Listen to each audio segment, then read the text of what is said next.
நான் சிறையில் இருக்கும்போது தூதர்ஷன் மட்டும்தான், பொதிகை மட்டும்தான் வரும். அதில் ஒரு விளம்பரம், ஒரு இந்தி குடும்பம், அப்படி ஒரு அம்மா வெளியில் அப்படி சப்பாத்தி சுடுது, குழந்தைகள் 2 கையை பிடிச்சி இப்படி சுற்றிக்கிட்டே இருக்குது.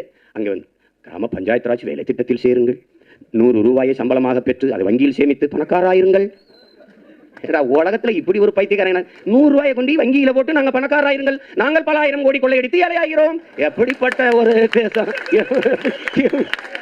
ஐயோ, அதாவது இவங்கள மாதிரி சிந்திக்கிறதுக்கு ரொம்ப கஷ்டம்.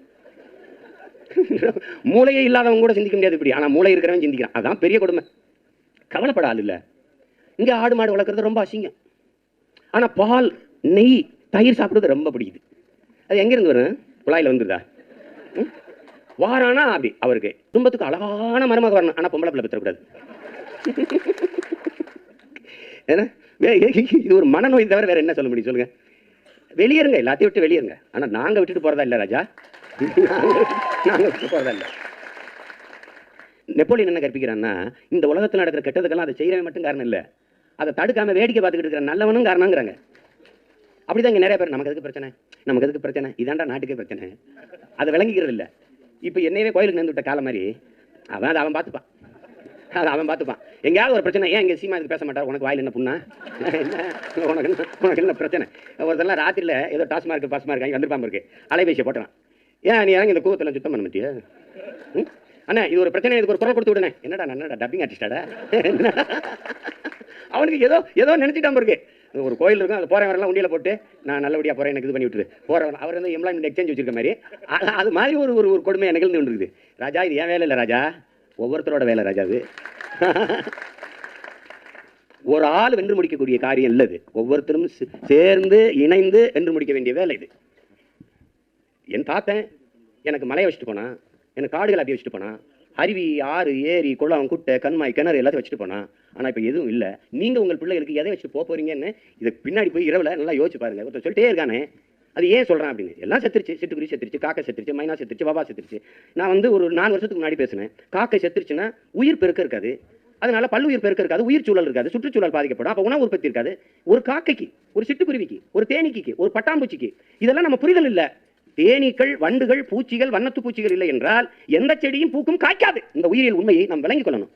அப்போ இதை அதை பற்றி கவலைப்படுறதே இல்லை. ஐயோ என்ன அப்படின்னு. ஒரு பறவை ஆலமரத்துக்கு கீழே எத்தனை லட்சக்கணக்கான பழங்கள் விழுது, முளைக்காது. அரச மரத்துக்கு கீழே பல லட்சம் பழங்கள் விழுது, முளைக்காது.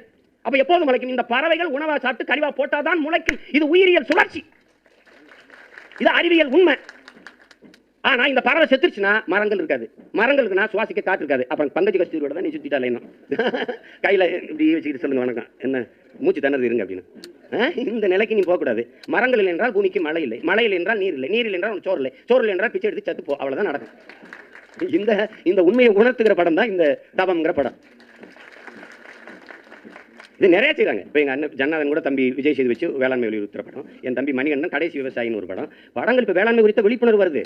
ஆனால் படமாக எடுத்துக்கொண்டதால் பத்தாது ராஜா, நம்ம போய் செய்யணும், இறங்கி செய்யணும். ஆனால் செய்து கொண்டிருக்கிறார்கள். என்னுடைய பிள்ளைகள் வந்து துபாயில், அரபு நாடுகளில், சிங்கப்பூரில், மலேசியாவில், ஆஸ்திரேலியாவில் 3 லட்சம் 4 லட்சம் 2 லட்சம் சம்பளம் வாங்கி கொண்டு வந்தவங்களாம் விட்டுட்டு வந்து இங்கே நிலங்களை ஒத்திக்கை எடுத்து குத்தகை எடுத்து வேளாண்மை செய்ய, ஆடு மாடு வளர்க்க தொடங்கிட்டான். ஒரு காலம் வரும், வேளாண்மை அரசு தொழிலாகும், அரசு பணியாகும், உலகத்துக்கு சோறு போடுற உயரத்துக்கு நம்ம நாடு வரும்.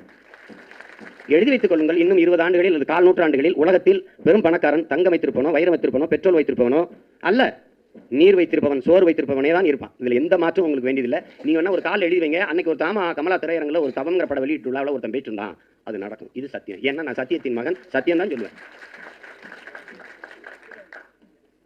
அதுல விழாவில் வந்து பங்கேற்று சிறப்பித்த தலைவர் அனைவருக்கும், புதிதாக அறிமுகமாகியிருக்கிற பூஜா, கலைக்கு வந்து எல்லாரும் சொல்லுவாங்க கலைக்கு வந்து மொழியே கிடையாது, அப்படி சொல்லக்கூடாது. மொழி இல்லாத கலை இல்லை, அது அப்படி இல்லை. நமக்கு வந்து பேரன்பு கொண்டு எல்லாரையும் நேசிக்கிற ஒரு இனத்தின் மக்கள் நாம. அதனால இதுக்கு முன்னாடி எங்கள் அண்ணன் மன்சூர் அலிகான் கூட சொன்னாங்க, இங்கே கன்னடத்து பைங்கிலிங்கும் போது சரோஜாதேவி இருக்கிறாங்கன்னு. இன்னும் இருக்கிறாங்க. சரோஜாதேவியை கர்நாடகாவை விட அதிகமாக நேசிச்சது தமிழ்நாடு தான். அது மாதிரி உலகத்தில் சீனன் எந்திரிச்சு என்ன சொல்கிறான் பாருங்க, என் மொழி தெரியாதவன் ஊமைங்கிறான். ஆங்கிலேயன் எந்திரிச்சு என் மொழி தெரியாதவன் அநாகரிகமானவங்கிறான். அரபின் எந்திரிச்சு என் மொழி தெரியாதவன் பிசாசுங்கிறான். எங்க பாட்டன் கனியன் பூங்குன்றன் எந்திரிச்சு யாதும் ஊரே யாவரும் கேளீர் தீதும் நன்றும் பிறதர வாராங்கிறான். எந்த வேதமும் உலகத்தில் இப்படி போதிக்கல. தமிழனுடைய வேதம் மட்டும்தான் பிறப்பு ஒக்கும் எல்லா மனிதருக்கும் என்று பாடாது, பிறப்பு ஒக்கும் எல்லா உயிருக்கும் என்று கற்பிக்குது. பகுத்துண்டு பல் உறவுகள் ஓம்புக என்று பாடியிருக்கலாம் எங்க மூதாதை வள்ளுவ பெருமகனார். ஆனால் தன் மறையில் பகுத்துண்டு பல்லுயிர் ஓம்புதல் நூலோர் தொகுத்தவற்றுள் எல்லாம் தலை என்று பாடுறார். ஏன்? தமிழனுடைய மாண்பு, தமிழர்கள் அறத்தின் வழி நின்று வாழ்ந்த இனக்கூட்டம். அந்த அடிப்படையில் வந்தவரெல்லாம் வாழ வைத்தனா